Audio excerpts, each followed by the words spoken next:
Welcome back to painting and decorating. And this is a big job, this one. I'll just give you a quick run through.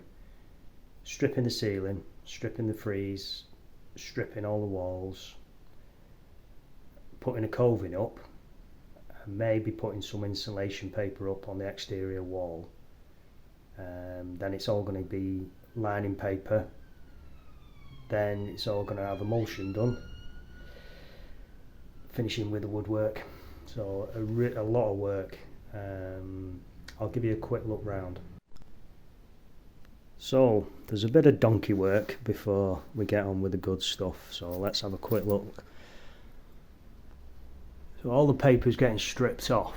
But before I even start, we've obviously got issues with stains. A lot of condensation, I would say, with this wall being the exterior wall. Possible leak down there, but again, it still could be condensation, because the water sometimes literally will run down. It'll get that cold, the wall. So we'll double check that on the outside as well. But I do know for a fact, when you look down at this, obviously the curtains were coming down, so it's not the best idea to block that wall there. I don't know if you can see that, but I'll rub my hand over that. My hand's wet. I don't know if you can see that there. Yeah. So that's just literally condensation.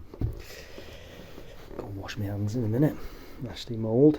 When you're doing any stripping like this, make sure you wear a really good dust mask. Just try and wear a dust mask all the time, basically. So yeah, a lot of work. Strip all that paper off. It looks like it's going to come off easy, so not too bad. That's where the radiator was. And again, really, you don't want a radiator on the interior wall. You want it on an exterior wall if you can. Helps just keep that wall warm, but that's the wall that'll be getting possibly insulated. I'll just have a word with the customer first off. A lot of furniture in this room to deal with, but as it goes, it's staying where it is for the time being, and I'm going to crack on and start stripping, see what I can get done, see what bits of coving I might be able to get up before I start moving these to apply the coving on this side. Again, more water stains, so a lot to deal with in this room. Right then, overalls on, dust mask, and strip the ceiling. I'm ready to start stripping the ceiling. So obviously I've got my gloves, dust mask, and different scrapers. I'm going to start off with my main scraper, and you never know, every paper's different. Just try a different scraper. If it's being difficult, you might find it's easier. Flat brush for wetting in, and some lukewarm soapy water. Got the cloth there as well for mopping up. So let's quick run through on these. That stain up there, more than likely it's from the chimney stack, sorry. So that's possibly being solved. That might not be an issue. That one is where the valley is, between next door and this house. And I know it gets full of muck, and if it's not cleaned out regular, the water lips up under the roof that comes down into the valley. That one, there is a gutter outside. That could be an issue. If it is, I'll show you, and then we can have a look. But you can see where the stain comes out to there. Now, if the gutter is leaking further down, then it's not the gutter really, but it could be the fact that the ceiling is that cold in this corner. because it feels pretty cold there. It's causing loads of condensation and that's what happens. Because I would think if it was a leak, you'd have loads of water possibly, and it'd be all the way to the bottom. But there's not. Right, start stripping. It's always good if you can find yourself an open joint and start there and see how it goes. Well, thankfully that's an easy peel paper and it's not had many coats of emulsion.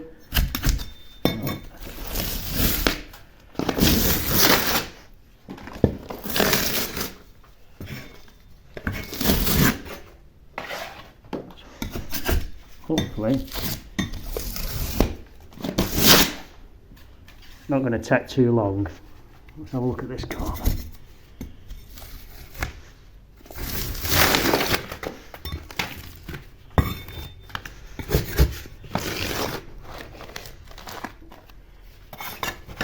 See, when you look at that now, the actual plaster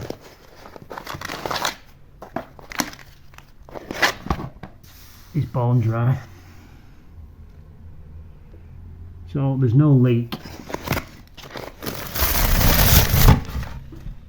but you can definitely see the transition there to that bit.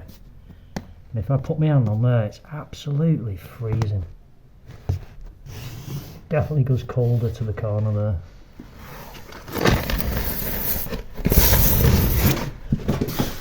I mean, it is just completely cold. You see where the water kind of on the paper is coming out to, but it's not actually in the plaster. Right then. So I'm going to crack on and get this ceiling stripped. Look at the bow in that ceiling.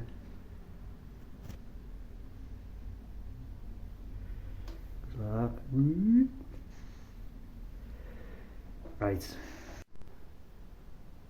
I should explain, when I say I'm going to strip the ceiling, because everything is getting stripped, I'm just going to literally work out from the corner like that.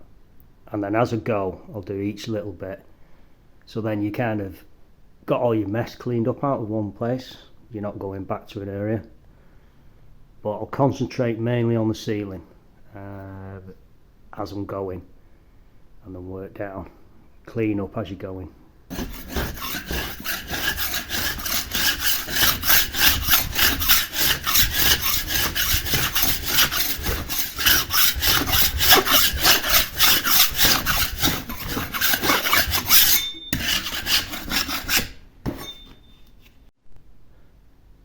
Second day on this job, still stripping the ceiling. Done quite well with the walls and moving furniture around, but I just thought I'd show you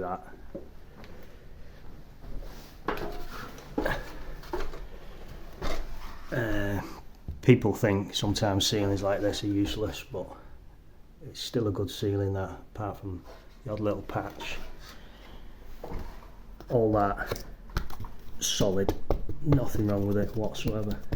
And then you just get a little bit of delamination sometimes in the plaster, which makes it look worse than it is, because it's all integrated into it. So you just, little patches come off. Easy to bomb that back in, and it's going to be sound ceiling. A quick run through of where we're up to. So I've managed to strip all the paper off, and I've adjusted the furniture so I can get around the room a little bit better. I've been raking out a few cracks here and there on the ceiling. I mean, they are quite good ceilings, them lath and plaster, designed when they were designed not to actually crack, because they actually paint the ceiling. So that's had loads of coats of paint on it in the past, and sometimes eventually they just a bit of crazy paving, but it's still knitted in to its wood, So yeah, that's not too bad. Now, today's job, I'm putting some coving up. Now, because it's a cold room, I'm not using plaster coving on the wall round, because it's just asking for trouble really. This is Pro-Cove. It's actually polystyrene, which is good. Really lightweight. It's polystyrene on the inside, all paper, so it's good stuff. Can't tell the difference once it's up. I just want to show you this. This is a good thing, this.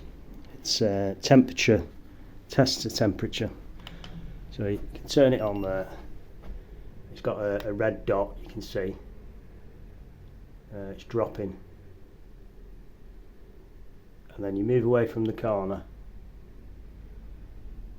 And straight away you can see the temperature rise. And then you come back. So that's not a leak up there in the corner, that's actually just condensation. Come along that bit, it warms up.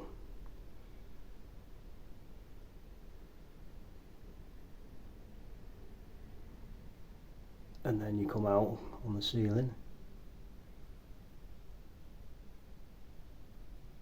You know, so condensation. This is the other corner.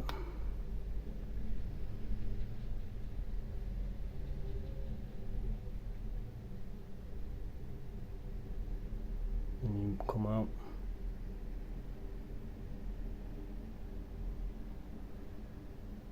So it's all, and on that side the sun doesn't get it. The sun comes up and goes round the back of the house, so really this side of the house never gets any sun. That's the valley between next door, and then the other one isn't. Yeah, so half the time you haven't got leaks, it's condensation. Well, by the gum, that was one of the hardest covings I've put up in a while. The ceiling is all shapes, but I've done well with that.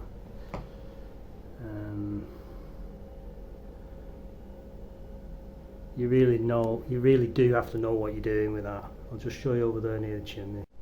The ceiling actually drops by about half a foot from the corner to that corner. Unbelievable, on both sides. So the ceiling's got a massive bow in it, but I've dealt with it.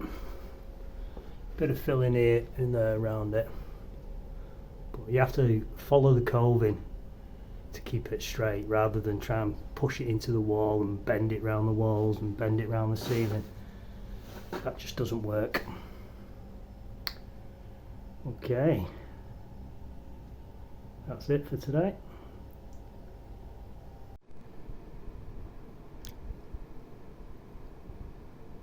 It's always a good idea to make sure you're organised when you're doing something like this. Let's see how we're getting on. Now, that's the worst ceiling I've ever come across, to be fair, to fix. It's going to be solid enough. I mean, it's you know, there's one fix there and there's one fix in that corner, so the actual lath underneath, there's nothing wrong with it. Most of the plaster's well adhered to it, so hopefully it'll last another 50 years. Coving doing okay. I've had to use a lot of foam backfilling some of the larger gaps rather than putting loads of filler in. So today's job, cut all the foam back and get all the filling done up on the ceiling and that.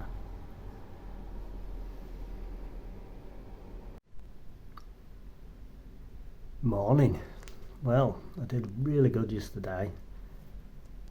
Cut all the foam back, sealed the coving with a coat of diluted waterproof scrubbable emulsion. So when you do the filling, it's a lot easier. You're not getting the coving wet. So that's the first fill done, and I've used the undercoat plaster on a lot of it because it was so deep, and it's good stuff, dries really quick, gives you a nice base for your polyfiller on top as well. It's easy to wipe back if you get bits on places as well. So today's job is wipe everything back and second fill and just see how the job goes. It's a big one. It's a big one. Well, I've decided to do this video as a two-parter. So before this one finishes, I'll just show you what the coving looks like at the minute. It's the worst sealing I've ever had to deal with, but you know, getting there in the end. So I'll have, you can have a quick look now. So starting off from the coving under there, around the chimney place to that corner, that's not bad at all, that. Considering, let's have a look. That's the ceiling. So let's have a look at it straight. So touching the ceiling there, bubble straight. Look at the gap. It's unreal.